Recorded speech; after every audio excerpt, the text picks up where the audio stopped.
Эхний өдрийн мэндийг хүргэе. Сайн байцгаана уу? Сайхан амарцгаасан уу? За. Өнөөдөр би та бүхэнтэй Үүс номын 4-р бүлгээс үргэлжлүүлээд эзний үгийг уншиж хуваалцъя. Үүс номын 4-р бүлгийн 32-оос 5-р бүлгийн 11-р ишлэл хүртэл би унших гэж байна. Үүс 4-ийн 32-оос 5-р бүлгийн 11-р ишлэл хүртэл уншнаа. За бид нар анхны чуулганы сургамж гэдэг одоо үндсэн гарчигдор цоврал номлол хамтдаа Үүс номоор дамжуулан суралцж байгаа. За Үүс ном бол маш онцгой ном. Библийн сургуульд одоо заагддаг хичээлүүдийн дотор бол Үүс ном бол юм дангаараа бүтэн нэг семестрийн хичээл болж ордог юм онцгой ном байгаа даа. Яг хуу Библийн сургуульд чи ер нь ном болгоныг ингээд нэг тус-тусднаас үзээд авах боломж тэр болгон байдгүй шүү дээ.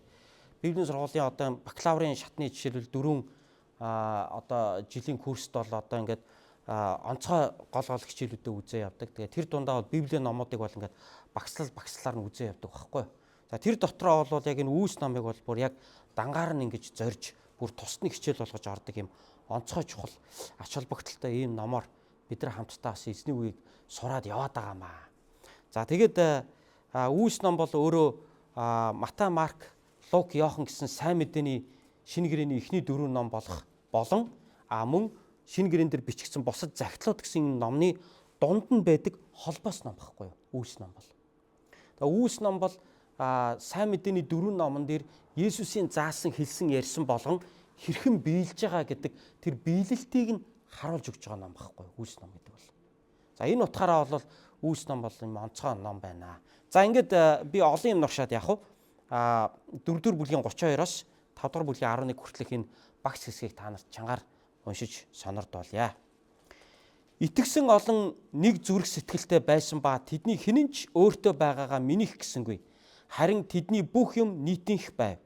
Илч нар эзэн Есүсийн амьлалыг агуу хүчээр гэрчиж байсан бөгөөд тэд бүгдийн дээр бялхам их нэгүсэл байсан билээ. Гачигдсан хүн тэдний дунд байсангүй. Учир нь газар, орон, байр эзэмшигчд цөм түүнийгээ зараад худалдсан өртгийг нь авчирч элч нарын хөлд тавихад тэд хүн бүрд хэрэгцээнийх нь хэрээр хуваарлдаг байлаа. Барнаб хаалтан дотор орчуулбал тайвширлын хүү гэж нэрлэгддэг Кипрээс гаралтай Леви овгийн Йосеф өмчилж байсан талбайгаа зараад мөнгийг нь авчран элч нарын хөлд тавьжээ. Гэтэл Анания гэгч эхнэр Сафиратаа хамт хөрөнгөө зарж өртгөөс нь хэсгийг өөртөө үлдээж үлдсэнийг нь элч нарын хөлд тавьжээ. Энэ тухай эхнэр нь бүрэн мэдэж байв. Харин Петр, Анания, зүрх чинь яагаад сатаанд автаж чи газрынхаа өртгөөс заримыг нь нуун ариун сүнсэнд худал хэлв. Худалдахаас өмнө тэр газар чинийх байсан биш үү?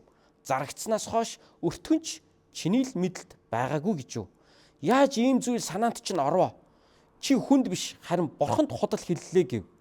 Үүнийг сонсмогцоо Анания газар унаж амьсгал хураажээ. Үүнийг сонссон бүхний дээр үлэмжийн айдас хурав. Залуус босон түүнийг ороогоод гаргаж оршууллаа. Юу босныг мэдээгүй эхнэр нь 3 цаг өнгөрсний дараа хурч ирэв. Петр түүнд та нар газараа ийм үнээр зарсан уу? Надад хэлээч гэхэд тэр эмэгтэй тийм ээ ийм үнээр гэв. Петр түүнд та хоёр юунд эзний сүнсийг сорихоор санаа нийлв? Харах тун нөхрийг чинь оршуулагчдын хөл хаалганы дэргэд ирлээ. Тэд чамагч бас авч гарна гэхэд эмэгтэй тэр даруй түүний хөлд унаж амьсгал хурав. Залуус орж ирээд түүний үхснийг үзв. Тэгээд түүнийг авч гараад нөхрийнхэн дэргэд оршуулжээ. Чуулган даяар энэ бүхнийг сонссон болгон үлэмжийн айдаст автав. Аамен. За би өнөөдөр эзний үгийг та бүхэнтэй шагналаа бурхнаас хай гэдэг сэдвээр хуваалцъя. Шагналаа бурхнаас хай. Өөрөөр хэлбэл би юу гэж хэлэх гээд байна гэхээр шагнал ба алдар хүндийг хүннээс ирж хайх биш харин бурхнаас ирж хай гэдэг одоо гол үндсэн сэдвүүд ор би өнөөдөр эзний үгийг ярих гэж байна л да. Тэгэхээр бидний энэ уншсан түүх бол одоо Библиэлд гардаг ялангуяа энэ шинэ гэрээний Үүс ном дээр гарч байгаа нэлээд тийм эмзэг түүхүүдийн нэг.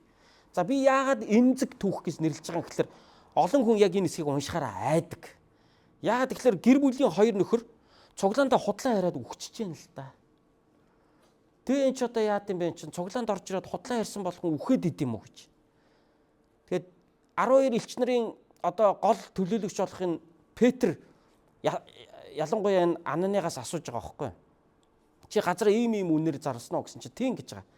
Гэтэ яг үнэндээ тэр яг зарсан үнэ бол яг үнээр нь хилээгүй л дээ. Талыг нь өгөөд талыг нь өөртөө авч үлдээд тэгтээ нөгөө бүтэн зарсан юм шиг ойлгуулж байгаа. Тэгвэл Петр яг хүн гэдэг утгаараа бол тэр цаанаа юу болсныг бол мэдэхгүй. Гэхдээ ариун сүнсээр мэдж байгаа. Юу вэ гэхээр ариун сүнс энэ хүн худлаа ярьж байна гэдгийг Петрт илчилж байгаа. Тэрнээс ингээд Петр ингээд хүн болгоны яриаг ингээд үний ярьж байна, худлаа ярьж байна, чи үний ярьж байна, чи худлаа ярьж байна гэж алхам тутамдаа хүн болгоныг ингээд яваад байдаг хүн бол байгаагүй. Яг энэ үйл явдал дээр онцгой ариун сүнсний илчлэлт Петр дээр ирээд Петр яг энэ тохиолдолд Ананиаг худлаа ярьж байгаа гэж мэдээд тэгээд түүнд хэлэх үед Анания шууд амьсгал ураагаад газар дээр нас орчиж байгаа шууд. Тэгээд цуглааны залуучууд орж ирээд Ананиаг даун боогод авчиж оршуулсан. 3 цагийн дараа эхнэр нь орж ирсэн. Эхнэр Сафирагаас нь Петр мөн ялгаагүй асуусан. Та хоёр газараа яг ийм үнээр зарсан уу гэсэн чинь тийм ингээ яг нөхөртөйгээ адилхан худлаа ярьсан. Тэгин чинь нөхрий чинь оршуулсан хүмүүсийн хөл яг үүдний гадна байна. Тэд ч гэсэн чиний цогцыг аваад гарах болно гэж хэлэнгүүт Сафира бас яг амьсгал ураагаад тэр дороо газар ингээ үхтгийн унж байгаа. Ингээд гэр бүлийн хоёр нэг өдөр ингээд хоёлаа оршуулагчиж байгаа байхгүй. Тэнгүүд энэ хэсгийг миний хувьд ч гэсэн анх Христэд итгэж болоод Библи сураад ялангуяа энэ Үүс номын энэ хэсгийг ингээ уншихдаа үгүй яах вэ эн чинь хүн тэгээд газраа зараа заавал бүтэн мөнгөний үхэ албатай юу эн чинь хагасын өгмөр үйж болно шүү дээ. Тэгээд хагасын өгсөний төлөө ингээ хаашийн цуглааны хүн ингээд тэрнийхээ төлөө үхээд идэм үү гэж. Гол асуудал нь тийм ээ би хагасын өгж байгаа маа гэж хэлэхгүй байгаад гол асуудал оршоод байна л да. Тэгээ би газраа одоо тэдэн саяар зарсан, тэдэн зуун саяар зарсан. Тал нь бол бидрийнх, талын нь бол бид ингээ цуглаанд өргөл болгоод өгч байгаамаа гэд хэлсэн бол чи зүгээр авах байсан. Гэтэл хамгийн гол бүгдэн мөнгөө өгж байгаа юучгүй болоод өгж байгаа гэдэг нэг юм хиймэл золиос худлаа ярьж ингэж ярьж байгаа нь бурхан дээрээс таалагдахгүй юм л да. Тэнгүүд би одоо нөгөө практикли бодож штэ. Гэхдээ ингээ худлаа ярьсан болгон үхчт юм уу гэж. Чи цуглаанд худлаа яриа ядаг хүмүүс зөндөө байдаг штэ. Бүр энэ байтугай Христийн цуглааныг хуурж мэхлээд мөнгөний хүртэл хулгай хийж аваа явж байгаа хүмүүс байдаг. Эсвэл одоо янз янзын өвчин зовлонгоор далимдуулаад худлаа яриад Христийн сүмж чуулганаас баахан мөнгө босгож аваад явж байгаа юм худалч хуурамч хоёр нүртэй хүмүүс байна. Яагаад тэд нар үхэхгүй байгаа тэгвэл? Тэр болгон үхээд байх ёстой мó? Эсвэл тэгвэл яагаад тэд нар өнөө үед зарим нь үхдэггүй юм? Тэг яагаад ийм үйл явдал гинэт болчихов? Энийг яагаад Библиэд бичиж үлдээв? Яагаад энэ тохиолдолд энэ Анания Сафир гэдэг хүмүүст бурхан ийм хатуу хандчихв? Босод хүнд тэгвэл ингэж хандахгүй. Чуулганд худлаа ярьсан болгонд ингэж бурхан хандахгүй мөртлөө яагаад энэ хоёрт л ингэж хандав? Тэгээ энэ нь яагаад Библиэд бичигдэж үлдэв гэж. За үүний учрыг өнөөдөр би та бүхэнд энэ номлороо дамжуулан гаргаж хэлэх гэж байгаа. Өөрөөр хэлбэл алдрыг та нар хүнээс биш бурханаас ирж хаагаарай. Магтаал сайшаалыг хүнээс авах гэж зүтгэх биш, харин бурханаас авах гэж зүтгэхээрээ. Гол учир нь үүндээ байгаа юм. За тийм учраас энэ Анания Сафира гэдэг хоёр хүний түүхийг би уншихдаа өмнөх түүх болох Барнабын түүхтэй хамтдаа уншсан байхгүй. Тэгээ энэ Библиэлд чинь 1-4 бүлгийн төгсгөл хэсэг дээр тэр Барнабын түүх орчиж байгаа. Бүлэг 4 бүлэг дууслаа 5 бүлэг эхлэхдээ энэ Анания Сафир гэдэг хоёр хүний түүхээр бас эхэлж байгаа.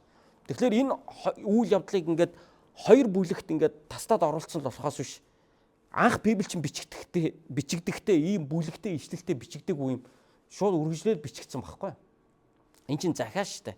Лук гэдэг хүний Теофил гэдэг хүнд хандаж бичсэн захиа байхгүй. Сүүлд Библийн эрдэмтэд одоо яасан гэхээр Библийн одоо хүссэн хэсгээ олохын тулд Библийг ингээ бүлэг ишлэлүүдэд сүүлд бол хувааж оруулсан байна. Анх бол одоо Лук жишээ нь энэ захиагаа бичгтээ 4 бүлэг ингээ дуусгач. За одоо 5 дугаар бүлэг гэж хагаад Анания Сафир хоёрын тухай 5 дугаар бүлэг рүү оруулж юусоо бичээгүй гэсэн. Эн чинь нэг үйл явдал байхгүй юу? Бид нар ойлгохдоо 4 дугаар бүлэг нь дуусчихж байгаа юм байна тусдаа. Одоо 5 дугаар бүлэг эхэлж байгаа юм байна тусдаа гэж ойлгоод байдаг. Гэтэл Лук бичгтээ болохоор энэ хоёр үйл явдлыг чинь хамтд нь бичиж байгаа байхгүй юу? Тэгэхээр Барнаб гэж нэг ийм хүн байлаа. Эсрэгээрээ яг үүний эсрэг нь Анания Сафир хоёр гэдэг нэг ийм гэр бүлийн хоёр байлаа гэж. Чуулганд ийм хоёр төрлийн хүн байсан гэж. Ялангуяа бусдад одоо нөгөө өгөх тал дээр ийм хоёр төрлийн хүн байлаа гэдэг утгаар нь Лук ийм эсрэгцэл үүсгэж аль альнаас нь сургахын тулд Лук ингэж бичиж байгаа байхгүй. За Барнаб гэдэг хүн яасан бэ? Барнаб гэдэг хүн болохоор өөрийнхөө эдлэн газрыг зараад мөнгөний бүгдийг авчираад элч нарын хөлд тавьсан. Тэр мөнгөөр нь яасан гэхээр элч нар ядуучуудыг хоолоосон. Анхны чуулган бол үүгээр алдартай байсан. Тэг ганцхан Барнаб ч ингээгүй л дээ. Тэнд бол өөр олон хүн иймэрхүү зүйлийг хийж ирсэн. Гэхдээ хүн болгон өмч хөрөнгөө зараад байсан үг бол мэдээж үгүй. Тэгэхдээ тэр чуулганы дотор ер нь олон хүн ингэж хийж ирсэн. Энийн нэг хамгийн тод жишээ одоо хамгийн гоё төлөөлөл нь бол энэ Барнаб гэдэг хүн байна л да. Маш үн бүхий газраа зарангуудаа манер өртгийг нь тэр чигээр нь авчираад цуглаандаа өргөцсөн гэсэн үг. Тэнгүүд элчнэр нөгөө өртгийг нь авангуудаа тэрүүгээр нь ядуучуудыг хоололсон гэсэн үг. За эн чинь нэг хэсэгтэй юм болсон баг. Хэсгэл төсөл хэрэгжсэн баг л да одоо юу гэдгийг тийм ээ. Эн чинь хэсгэл үйл ажиллагаа болж байгаа шүү дээ. За энэ үйл явдлаас болоод Барнабын нэр чуулган дотор алдаршсан. Яа тэгвэл итгэгчдэр Барнабыг бол юу гэж нэрлэжсэн бэ гэхээр Барнаб гэж бүр нэрлсэн байгаа. Яа гэвэл түүний жинхэнэ нэр нь бол Йосеф шүү дээ. Яг өөрийнх нь жинхэнэ нэр Йосеф багхгүй юу? Израилийн 12 овог аймаг болох Лев овог аймгийн хүн байгаа байхгүй юу? Кипр арал дээр төрсөн. Ромын эзэнт гүрний одоо Ромын одоо иргэн бах нь шүү дээ. Барнаб ч өөрөө. Яг Израильдаа өөрөө төрөөгүй. Кипр арал дээр төрсөн Ромын иргэн. Тэгвэл Израиль хүн дотроо Леви овгийн хүн байгаа байхгүй юу? За энэ хүн маань Ерүсалимд байжгаад Есүс Христэд итгэж болсон. Итгэж болоод цуглаанд хамрагдсан бахна. Одоогийн биднийхаар бол одоо итгэгчнэрийн донд орсон, баптизм авсан. За энэ хүн бол бусдыг маш их урамшуул зоригжуулдаг тийм хүн байсан. Зовд зүдэрсэн хүмүүсийг сонсдог, зовлон жаргалын сонсч өгдөг, урам мөгдөг, тайвшруулж өгдөг, залбирж өгдөг. Ер нь бусдын зүрхийг маш их тэнхрүүлдэг тийм хүн байсан. Тийм ч учраас чуулганы итгэгчнэр сүүлдээ Барнабыг юу гэж нэрлсэн бэ гэхээр Йосефыг юу гэж нэрлсэн бэ гэхээр Барнаб гэж нэрлэж байгаа байхгүй. Тэгэхээр Барнаб бол түүний үйлчлэлээсээ болж олж авсан хоч нэр гэсэн үг. Хоч нэр ихлээр заавал муу утгатай хоч байх албагүй шүү дээ. Бид нар нөгөө багада хүүхдүүдийг хочлоо шоолдог байсан. Тэгэхээр хоч ихлээр л бид нар нэг муу утгатай боддог. Энэ бол одоо юм сайн хоч нэр байхгүй. Өөрөөр хэлбэл Йосеф бол хүмүүсийг маш их босгон байгуулж хүмүүст маш их өгдөг төрлийн ийм хүн байсан. Тийм учраас энэ хэрээрээ Йосеф чуулган дотор алдаршсан. Энэ хэрээрээ хүн болгон Йосефыг мэддэг болсон. Элчнараас гадна чуулганы хүндлэлийг хүлээсэн хүмүүсийн дотор энэ Йосеф гэдэг хүний нэр нөлөө бол чуулган дотор маш хүчтэйгээр өссөн ба. Тэгээ бүр энэ хүнийг бүр хүмүүс юу гэж нэрлсэн бэ гэхээр бүр өөрийнх нь үндсэн нэрээр нэрлэх биш бүр Барнаб гэдэг өөр нэрээр дууддаг болсон. Энэ нэрээр бүр төмний донд бол Йосеф бол алдаршиж байгаа. Барнаб.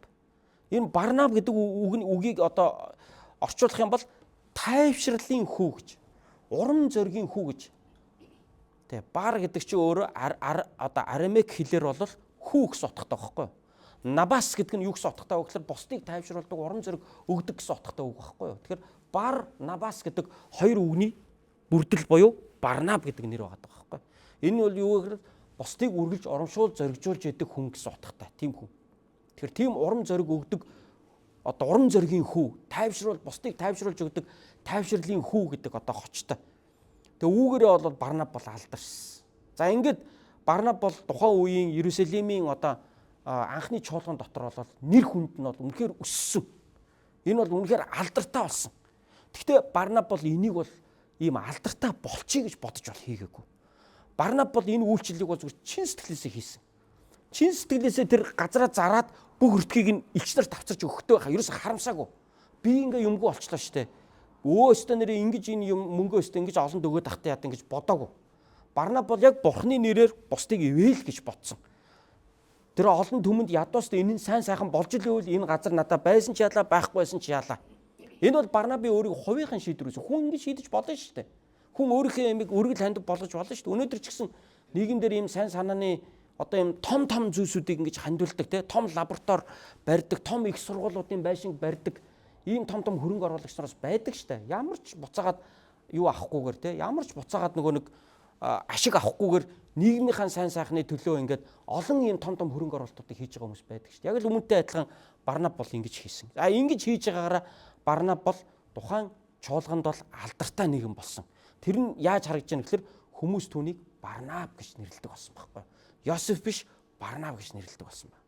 За ингээд Барнаб бол үнэхээр эзэнд итгэсэн итгэлээрээ, Есүс Христэд итгэсэн итгэлээрээ, Бурхны төлөө гэсэн зүр сэтгэлээрээ, Бурхны хайрын улмаас бусдын төлөө өөрт байгаа зүйлээ зараад бусдын төлөө тэрийг үрэн таран хийхдээ Бурхан намайг ивэнэ гэсэн итгэлээр, Бурхан намайг харж байгаа шүү дээ. Би бусдын төлөө үнийгээ өгж байгаа шүү дээ гэдэг итгэлээр бол үнийг хийсэн. За энэ байдлыг нь чуулганы бусад гишүүд харахдаа зарим нэг нь бол урам авсан, сэтэл авсан эндээс. Одоо манайхан нэг мотивац аавна гэдэг штэ тий. Барнаби энэ үйлдэлээс их олон хүн мотивашн авсан байгаа. Мотивац аваад нэрээ Барнаб шиг энэ ингээд бид нар өөрсдөө хэрэглэхгүй юм а. Хэрэгтэй нэгэнд нь яагаад зараад өртгийг нь ингээд өгөөд ядуу нэгнийгээ дэмжиж тосолж өрн болохгүй гэж. Ингээд өөртөө байлгаалаадаг хэрэглэхгүй. Ингэж байлгаж яхаар ингээд бусдыг ч гэсэн ивээл та эн чинь гэд яг иймэрхүү байдлаар олон хүн Барнабын энэ үйлдэлийг дуурайсан дотор энэ Ананас Сафир хоёр байгаа байхгүй. Гэхдээ Ананас Сафир хоёрын алдаа нь юу байсан гэхээр Барнаб шиг нэр хүндтэй болохыг хүссэн. Гэхдээ бүхнээ өгөхийг бол хүсээгүй.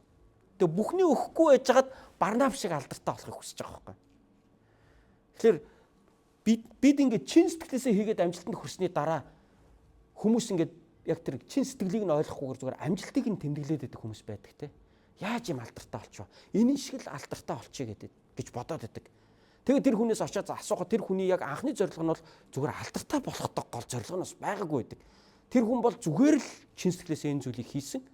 Харин түүний хийсэн үйлс нь явандаа түүнийг олонний дунд алдартай болгосон байдаг. Гэтэл тэр алдар нэрийг нь хүн харахтаа үүн шиг алдартай болох юмсан яавал ийм алдартай болох уу гэд хийсэн үйлдэлийг нь дагаж дуурайж хийхдээ зөвхөн алдар нэрийн төлөө хийж байгаа байхгүй. Барнаб бол алдар нэрийн төлөө энийг хийгээгүй. Ананас Сафир хоёр бол алдар нэрийн төлөө хийж байгаа. Тийм учраас зорилго нь нөгөө Барнаб шиг чуулганд ингэж хүндлэгдэж, чуулганд ийм нөлөөтэй гэж мэдүүлэхийн тулд өөрсдөө одоо ингэж алдаршуулахын тулд хийж байгаа учраас яг үнэн хэрэгтэй бол Барнаб шиг бүх юмаа зараад өртгийг нь өгчий гэсэн сэтгэл бол байгаагүй. Зараад заримыг нь өөртөө үлдээгээд, заримыг нь чуулганд өгнө, өгтөө бүгдийг нь өглөө гэж гол нь хэлж байгаа. Тэгээ бүгдийг нь өөртөө юу ч үлдээгүйгээс сохор зоос эндээс аваагүй гэж ойлгуулж байгаа. Энэ юу гэж чинь гэхээр Барнаб шиг алдар хүндийг хүсэж байгаа байхгүй.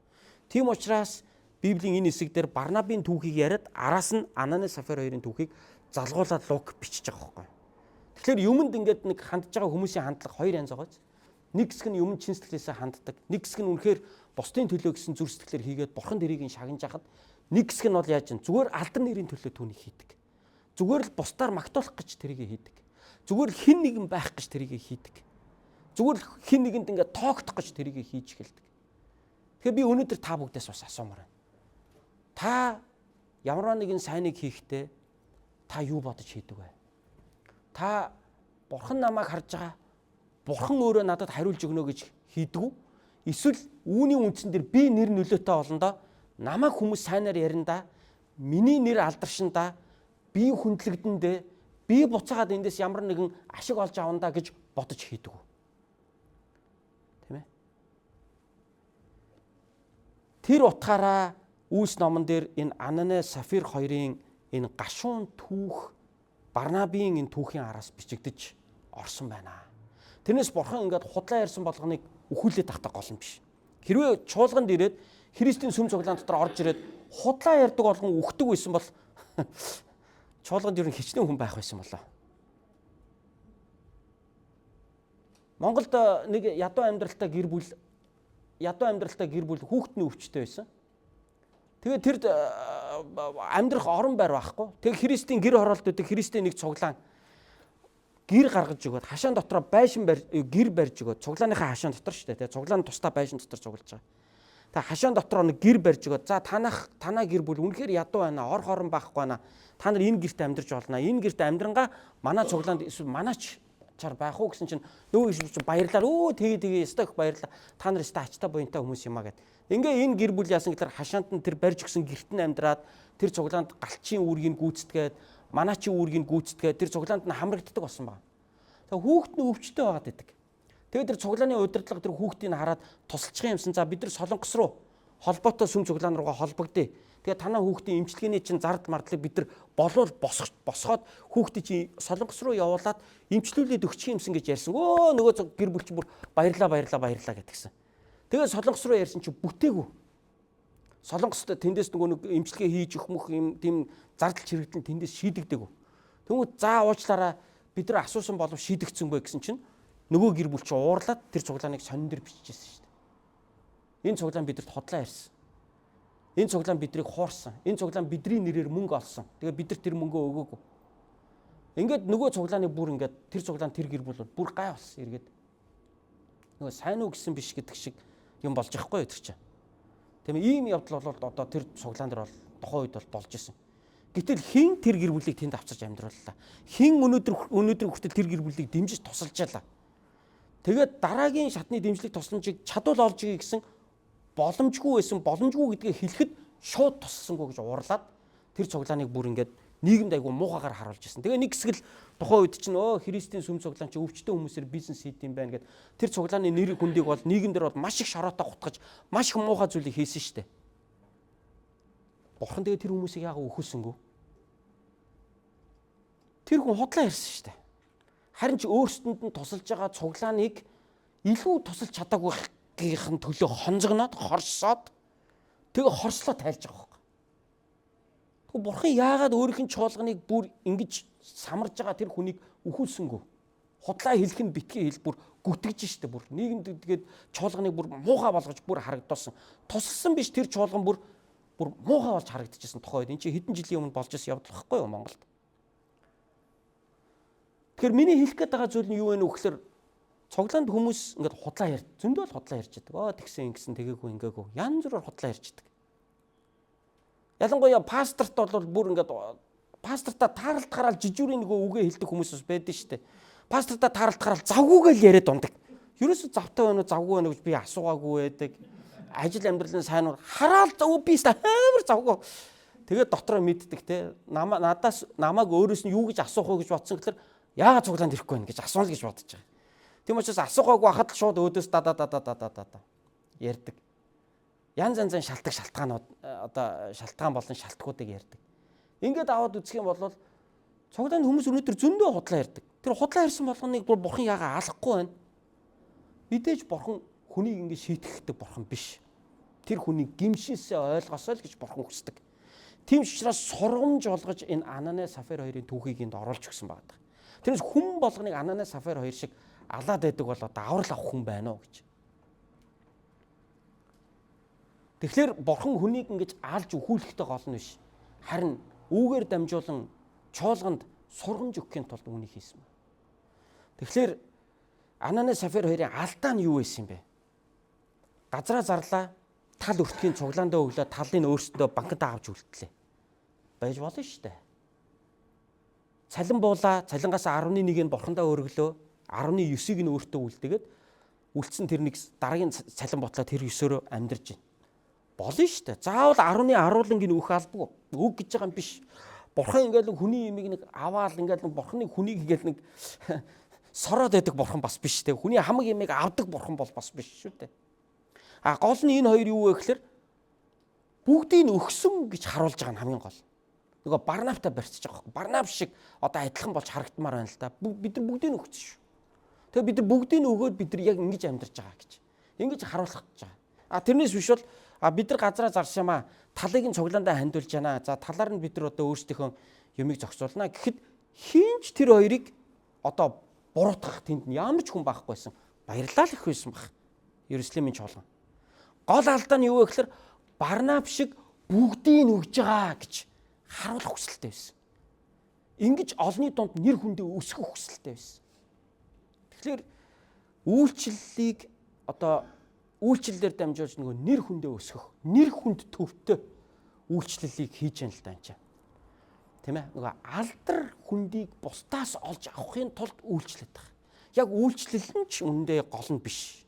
Зүгээр л одоо сайшаалгах гэсэн. Тэгтээ байж болно шүү дээ. Та сайшаалгамаар байж болно. Юм магтаал дургу хэм ба. Тэгээ бид нар нэг юм хийдэг. Тэгээд хийгэнгүүт тэрийг маань ингээд магтаад өгвөл бид нар баяртаа л гэдэг үстэй. Нэг юм хийгэнгүүт баярлаа гэд хэлэхэр чи бид нар дуртай л гэдэг. Тэр нь дургу хүн ер нь хэм баа. Тэгээ тэр нь буруу юм уу гэж. Мэдээж буруу биш л дээ. Буруу биш. Тэгтээ энийг та ийм аргаар аавна гэдэг бол буруу байхгүй юу? А тэрнээс бид ямарваа нэгэн сайн зүйлийг хийчихэд тэрийг минь хэн нэгэн олж хараад намайг үнэлээд хүндлээд Ёстой их баярлсан шүү. Ёстой нэрэ тэгсэн байж тээ гэж. Тэгж одоо хэлхийг одоо тэрийг ингэж хэлээсэ гэж. Намайг нэг олж хараад надад нэг ядаж нэг урмын үг хэлчихээсэ баярлаа гэд хэлчихээсэ гэж хүсдэггүй хээж байхгүй. Бид нар бүгдээрээ л хүсдэг тэгэж. Гэхдээ тийм зүйлийг хүсэхдээ бид нар худлаа ярьж тэрийг аавна гэдэг бол Бурхны хүсэл биш юм аа. Манай цуглаанд шинээр итгэсэн нэг залуу олон сарын турш цуглааны жорлонг угаасан байсан. Би тэрийг бүр сүулт мэдсэн. Хинт ч хэлээгүй байсан тэр залуу. 7 хоногийн дундор цуглаан дээр хүн байхгүй үеэр цуглаан дээр орж ирээд цуглаан манай Монгол дахь цуглаан чинь юм жижигхэн байшин тал. Тэгээ ямар ч 100 гаруй хүн бол багтдаг байсан. Тэгээд эрэгтэй эмэгтэй 2-0-тай. Тэгээ бейсментийн давхартаач бас 0 байдаг, дээр бас 0 байдаг. Яг тэр нэг давхарт үндсэн үйл ажиллагаа явдаг тэр коридорт бол нэг 2-0-тай байдаг байсан. Тэр 0-ыг 7 хоног болгон ирж угаадаг байсан. Би хожим мэдсэн байхгүй. Тэр залуу юусоо хэлэг байсан. Энийг юусоо ингэ зарлаагүй байсан.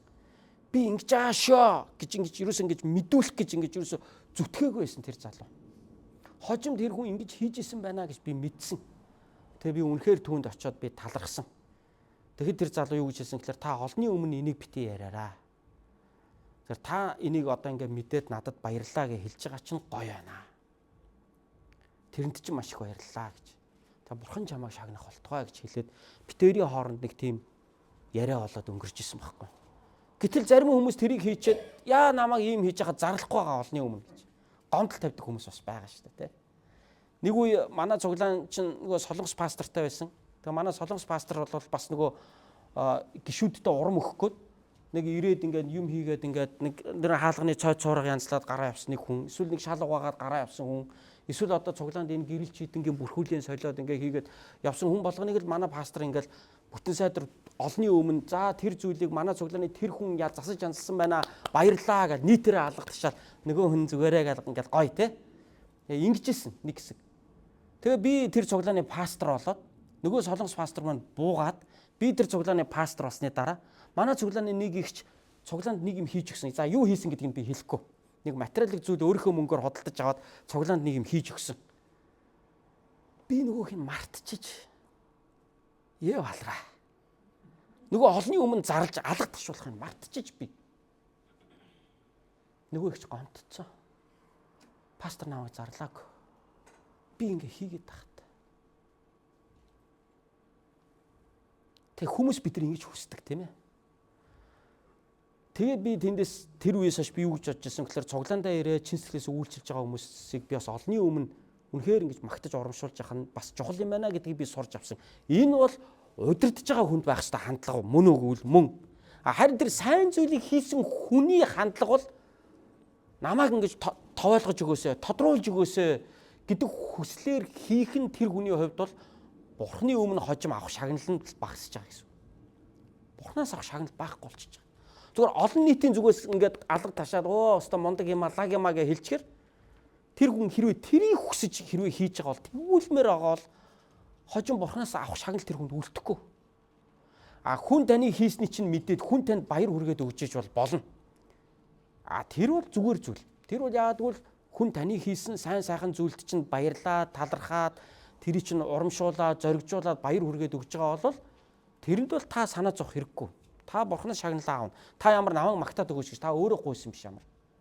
Гэтэл өгсөнгүү гэж гомдоод цуглаандаа ирэхгүй яваад гэж. Дахиад энэ цуглаанд явахгүйгээд яваад гэж байгаа. Энэ байдал бол яг Бурхан дээр төвлөрсөн итгэл мөн үү? Яг эзэнд итгэсэн тэр итгэлээрээ хийж байгаа үйлчлэл мөн үү? Энэ нөгөө Анани Сафир хоёроос хэлбэр нь ондоо болохоос биш агуулга нь яг адилхан байхгүй. Тэгээ Бурхан тэр хүн болгоныг шийдэгдэг үлдээ. Бурхан тэр хүн болгоныг харин ойлгосоо л гэж Бурхан хүсдэг. Энэ Анани Сафир хоёрын түүхийг уншаад нэг өөрийгөө олж хараасаа гэж. Энийг амьдралдаа тусгаж аваад тэгээд үнэхээр миний алдрын төлөө өргөж байгаа юм бол, миний алдрын төлөө үйлчилж байгаа юм бол нэг юм Барнаб шиг хийчихсэн. Анани шиг биш, Сафир шиг биш, харин Барнаб шиг хийгээсэ. Анани Сафир хоёрын үйлдэлийг дуурайх биш, харин Барнабын үйлдэлийг дуурайгаасаа гэж хүсэхдээ ариун сүнс энэ хоёр хүний одоо өглөгийн түүхийг тийм ээ, өргөлийн түүхийг Үүс номон дээр ийхүү оруулж өгчээ. Бид нар Үйлсийн 2 дугаар бүлэг дээрээс анх эхлээд үзсэн. Одоо би Үйлс номоос ингээд 4 дахь номлоо өнөөдөр хийж байна. Хамгийн эхний номлол дээр би ярьжсэн тийм ээ. Итгэгч нар бүгдээрээ цуглараад яадаг байсан. Элч нарын сургаалыг сонсдог, хамтдаа залбирдаг, талхай айлуудад хуваадаг, нэг нэгэндээ өгдөг гэж бид нар уншижсэн. Тэр чинь ингээ хурангуулаад дуртсан хэсгээс бид нар сурж байсан тийм. Одоо харин Үйлс номыг цааш нь унших тусам энэ үйл явдлуудыг чинь нэг нэгээр нь задлж бичээ яваад байгаа. Дараагийн бүлгүүд дээр. Жишээлбэл хамтдаа залбирж исэн гэдгийг бид нар өнгөрсөн бүтэн сайдаар сурсан. Элч нарын сургаалыг сонсч исэн гэдгээс чинь бид нар 2 чим сурчаад байна. Юу вэ гэхээр Илч Петр тэгвэл юу номлож исэн бэ гэдгийг бид нар Үйлс номноос одоо энэ 4 дугаар бүлэг хүртэл Петрийн 2 номлолыг бид нар үзсэн шүү дээ. Тэгэхээр тэгээ дээр нь талхай айлуудад хувааж исэн, нөхөрлж исэн. За дээр нь яасан? Тэд нар өөрсөндөө байгаа зүйлийг зараад бие биендээ дэмжлэг тусламж үзүүлж ясан гэдэг хэсгийг чинь жинхэнэ одоо задаргаа буюу тайлбар нь одоо энэ дэр бүр 2 жишээн дээр гарч ирж байна. Нэг нь сайн жишээ, нэг нь муу жишээн дээр гарч ирж байна. Нэг нь Ананай, Сафир хоёрын жишээ, нөгөөх нь Барнабын жишээ дээр гарч ирж байна. Тэгэхээр би өнөөдөр та нарыг юу гэж уриалгах гэж байна вэ гэхээр бүгдээрээ Барнаб шиг үйлчлэе гэж.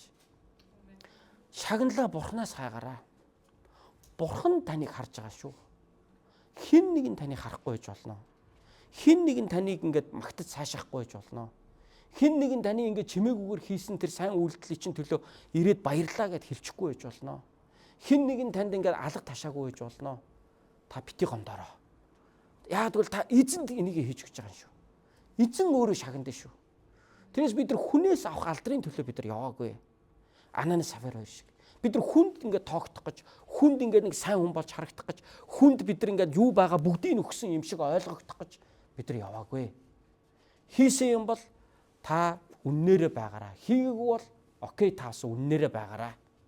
Тэглээгээд Бурхны нэгүсэл танаас холдохгүй. Та аврал авсан хүн шүү.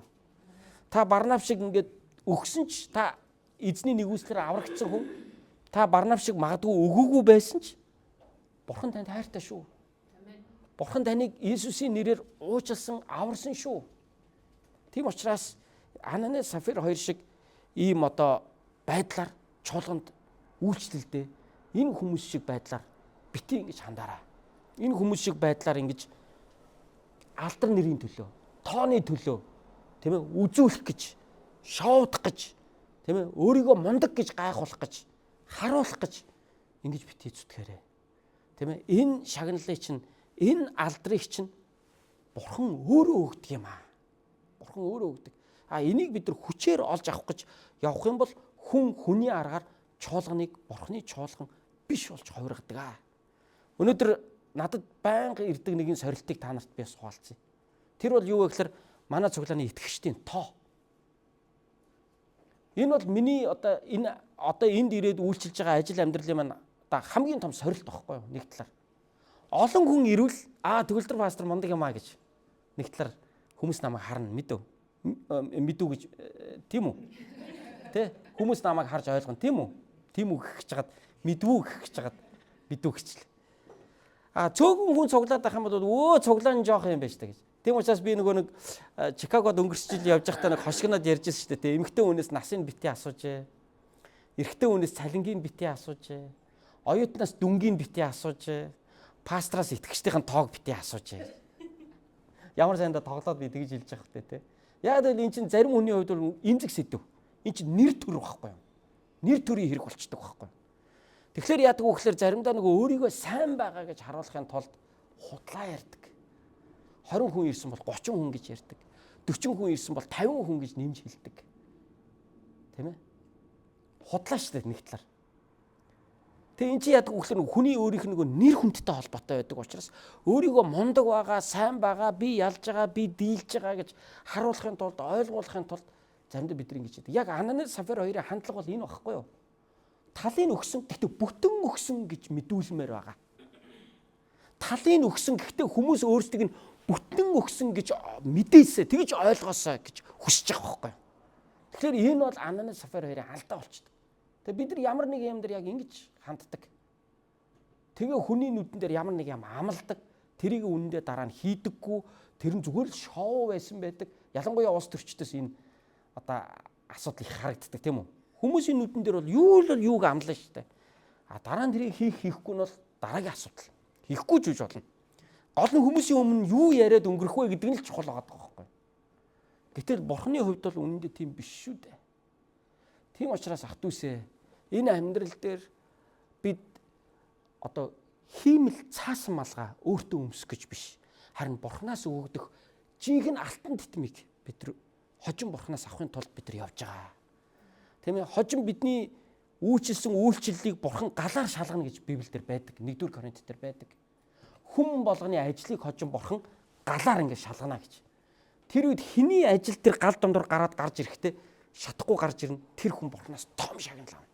Харин хэний ажил гал домдор гарахтаа цаатлаар нь гарч ирэхдээ шатцсан байхгүй болоо гарч ирнэ. Тэр хүний ажил бол зүгээр хий хоосон шоу байсан. Тэр бол зүгээр цаасан малгай байсан. Тэр бол зүгээр цаасан тэтэн байсан гэж ойлгож байна. Тэгэхээр өнөөдөр бид хүмүүст өөрийгөө юу ч гэж ойлгуулж болно. Юу ч гэж өөрийгөө бахархаж болно. Өөрийгөө сайрхаж, харуулж ингэж мэдүүлж болно. Гэхдээ хожим бүх юм Бурхны өмнө ил болох өдөр байгаа шүү дээ. Бүх юм хожим Бурхны өмнө одоо яг яс чанараараа танигдах өдөр байгаа шүү дээ. Тэгж бодохоор би ингээ өөрийнхөө үйлчлэлийг хичнээн сайн байсан ч гэсэн бардамнан хаас айдаг. Яг тэгвэл би өнөөдөр хүмүүсийн нүдэн дээр мундаг хүн шиг л харагдаад байдаг. Хожим шагнагдах үед би бүчүүхэн шагнал авдаг. Харин хинт ч тоогдоогүй өстө нөгөө нэг нэрэн додроогүй баатар гэдэг шиг чимээгүй явж байгаад хожим Бурхны өмнө эн чинь хэн блэ гэхээр Бурхны өмнө агуу том шагналыг авах хүмүүс та нарын донд байгаа гэж би итгэж байна. Тийм учраас би хүнийг жижиг томоор нь их багаар нь ялахгүй байхыг хичээдэг. Яг тэгвэл Бурхны хүсэл энэ байхгүй. Тийм учраас хүнийг их юм хийсэн, багыг өгсөн, ихийг өгсөн, эсвэл одоо бусдад тэр нь ингээ харагдсан, харагдаагүй гэдгээр хүнийг сайн буу гэж дүгнэнэ гэдэг бол их өрөөсгөл ойлголт юм. Ялангуяа өнөөгийн нийгэм сошиал онлайн өндөр хөгжсөн өнөөгийн нийгэмд бол бид юу нь яаж бусдад өөрийгөө харуулах вэ гэдэг нь айгүй чухал болсон ийм нийгэмдэр бид нар амьдраад байгаа шүү дээ. Тэгээ шоудаж амьдарч байгаа шүү дээ. Артлын амьдрал нь бол амар хэцүү. Тэгсэн мөртлөө наанаа бол үнэхээр ингээд одоо айгүй ингээд хамаг байдаг гой дээрээ тавиад үзүүлээд явж байгаа хүмүүс зөндөө байгаа. Сэтгэл зүйтэй холбоотой байхгүй тэр чинь. Зарим нэг нь бол яг дутуугаа нөхөх гэж тэгдэг л дээ. Гэтэл тэг шаардлагагүй хүмүүс бол тэг шаардлагагүй зүгээр тэг шоудахгүйгээр амьдарч байгаа нэг хэсэг. Тийм ээ. Тэгэхээр өнөөдөр бид энэ амьдрал дээр юу ч гэж харуулж болно. Юу ч гэж бид нар бусдаар одоо магтууланд цаашаагдаж одоо ямар ч мундаг юм шиг ингээ хүнд ойлгогдож болно. Гэхдээ хожим Бурхны өмнө яг хэн хинбэ гэдэг нь харагдана. Хэн яг юу хийсэн бэ, хийгээгүй вэ гэдэг нь харагдана. Хэн яг өгсөн бэ, өгөөгүй вэ гэдэг нь ч бас мэдэгдэнэ. Тэрний дохио болж Барнаба, Ананиагийн гэр бүл хоёрын жишээ өнөөдөр Библиэлд бичигдэж үлджээ. Тийм болохоор ахын дүүнэрийг та нар минь тий сая залуу хүнийг дотроо бодож байгаа тэгээд. Тийм учраас би юу гэж хэлэх гээд байна вэ гэхээр яг үннээрээ байхыг хичээгээрэй. Тийм ээ. Яг л эзэн яг бидний байгаа зүйлийг минь хардаг, үнэлдэг. Тэ? Та илүү зүйлийг хийцэн хэн нэгэн танаас багыг хийсэн мөртлөө илүү магтагдаад иж болно шүү дээ заримдаа. Хоёр яг адилхан зэрэгцээд ингээд газар ухсан байхгүй юу? Яг хоёулаа адилхан шахуун дондор ингээд газар ухаа та 5 м ухсан нөгөө хүн чинь 2 м ухсан. Гэтэл хүмүүс ирээд нөгөө 2 м ухаж байгаа хүний чинь харцсан таныг хараагүй байж болно. Дараа нөгөө хүмүүс чинь цуглаад алга ташхтаа нөгөө 2 м ухсан хүнд чинь алга ташсан байж болно. Гэтэл та бол өөрийгөө дотроо мэдж байгаа шүү дээ. Би бол 5 м ухсан юм да. Тэгээ энэ үед яах вэ? Уурлал, ёстой шодрог биш, та нар ёстой нэрэ гэж хэрүүл хийгээл ингэснээр та шагналаа өөрөө алдчихж байгаа байхгүй. Та зүгээр чимээгүй л бай. Зүгээр эзэнт даатгачих энийг. Тэгээд эзний өмнө сэтгэл хангалуун яв. Бурхан шагнах байхгүй. Бурхан өргөх хүний өргөдөг. Бурхан энэ Барнабыг бол үнэхээр Иерусалимийн чуулган дотор бол өргөсөн. Үнэхээр Барнаб бол ингэж бодож бол хийгээгүй. Гэтэл Бурхан түүнийг бол өргөж байгаа. Харин Ананас Сафир хоёр бол яасан? Барнаб шиг алдартай болох гэж хийж байгаа. Тэгвэл бүр тэр алдрыг олж авах нь битгий хэлбэр амиа алдчих байгаа одоо. Аль нь илүү үнцэнтэй вэ? Тэгэхээр ахын дүүсээ шагналаа бүгдээрээ Бурханаас хайцгаая гэж би та нарыг өнөөдөр урамшуулж зоригжуулахыг хүсэж байна. Тийм учраас эзэн таныг харж байгаа. Тийм ээ. Сошиал дээр олон хүн таныг хараагүй байж болно. Сошиал дээр олон хүн таныг ингээ гоё магтаж цаашаахгүй байж болно. Тэгвэл Бурхан өөрөө таныг харж байгаа.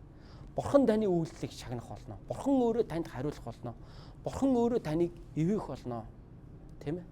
Үүнийг бодож Бүгдээ итгэлээр явъя. Бүгдээ шинэ гэрэн дээрээс бас нэгэн ишлэгийг уншъя. Дараагийн нэг чухал ишлэгийг харъя. Матай 6-гийн 4-өөс Матай 6-гийн 1-ээс 4 дэх ишлэгийг уншъя. За бүгдээ зэрэг уншъя. 1 2 3.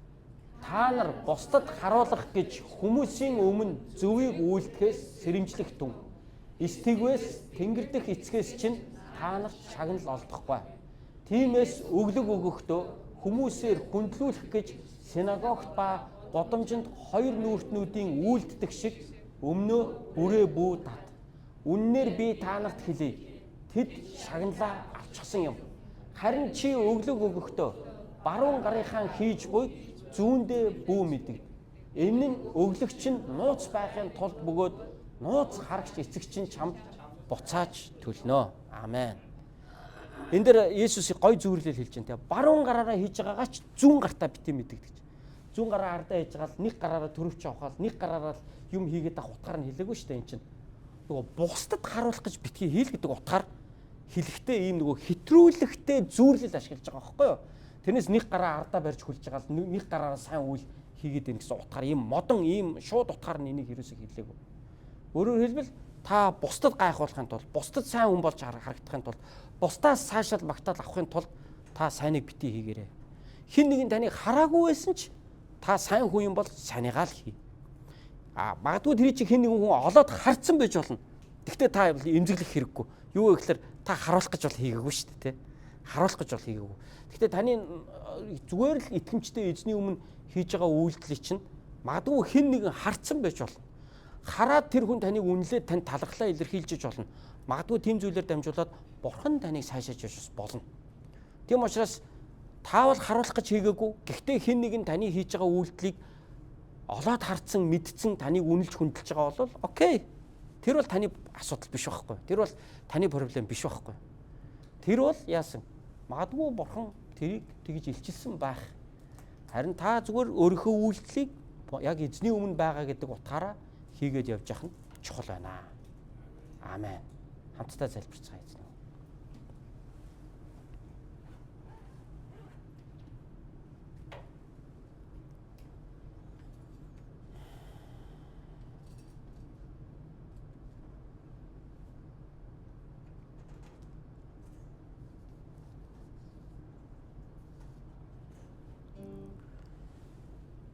Ерөөсөн эцэг минь ээ. Та бидний зүрх сэтгэлийг хардаг. Та бидний үйлдэл бүхнийг мань хардаг. Эзэн бид таны өмнө амьдарч байгаа. Бид таны өмнө үйлчилж байгаа. Шагнагч нь зөвхөн та билээ. Бид хэн нэгэн хүнд сайн болж харагдахын тулд би өөрийнхөө нэр хүндийг өсгөх гэж, нэр нөлөөгөө нэмэгдүүлэх гэж бид сайныг хийдэггүй. Харин таны алдрын тулд таны хайрын улмаас бид хийдэг үлээ эзэн. Тиймээс та биднийг ивээгээрэй. Хэрвээ хэн нэгэн хүнд харуулах гэж хийсэн үйлдэл байсан бол та биднийг уучлаарай. Бид бас давхар гэмшиж байна энэ цаг мөчид. Бид хүний алдрын төлөө бид шагналыг танаас биш хүнээс хайж ямар нэгэн зүйлийг хийж исэн бол тэгээд тэр зүйлээ бид нар хүмүүсээс аваагүйгийнхаа төлөө өсөрхөж, гомдож, хорсож, туниж явсан бол та бас биднийг уучлаач. Бидний энэ өчүүхэн сэтгэлийн минь хандлагыг та өршөөгөөч. Эзэн минь бид хүнээр сайшруулах гэж биш харин бурхан танаар сайшруулах гэж бид үйлчилж байгаа байлээ. Амьдарч байгаа байлээ. Бид хэн нэгэн хүнд гайхуулах гэж өөрийгөө эзэн минь өөрийнхөө нэр хүндийг өндрөөр хиймлэр өсгөх гэж бид нар яваагүй. Харин алдар хүнд нь танаас ирдэг. Та өргөх нэгнийгээ өргөдөг. Та даруусгах нэгнээ та даруусгадаг. Тийм учраас бид өөрийнхөө үйлчлэлийг зөвхөн таныхаа өмнө өргөж байна. Аава энд өнөөдрийг хүртэл итгэлээрээ хэн нэгэн хүнд харуулах гэж биш. Харин зөвхөн таны өмнө сэтгэлээр хийж байгаа хүмүүс байгаа бол та шагнаж өгөөрэй. Та сэтгэлийг тайвшруулж өгөөрэй. Та урам зориг өгөөрэй. Та үйлдэлийг нь зоригжуулахын тулд та хэн нэгнийг тэдэн лүү илгээгээрэй. Та тэднийг өөрийнхөө үг дотор, өөрийнхөө хайр дотор босгон байгуулаарай гэж танаасаа залбирч байна. Өнөөдрийг хүртэл танд итгэмжтэй үйлчилсэн хэрнээ. Өнөөдрийг хүртэл таны өмнө чин сэтгэлээсээ явсан хэрнээ. Босод хүнд тоогддоггүй, босод хүнд тэр нь харагдаагүй, бусад хүнд тэр нь гоёор ойлгогдоогүй явж байгаа нэр нь тодроогүй бааtruуд байх аваас Аава та өөрөө тэднийг өргөмжлөөрөө. Та өөрөө өөрийнхөө хөвгүүд охтуудыг та шагнаараа. Тань чин сэтгэлээс үйлчлээд явж байгаа нэг хүмүүсийг та өөрийнхөө зарсрыг та босгоороо. Та тэднийг шагнаараа Бурхан Аава. Бид шагналыг танаас хайх болно. Талархан эзэн Есүсийн нэрээр залбирanгуйлаа. Аамен.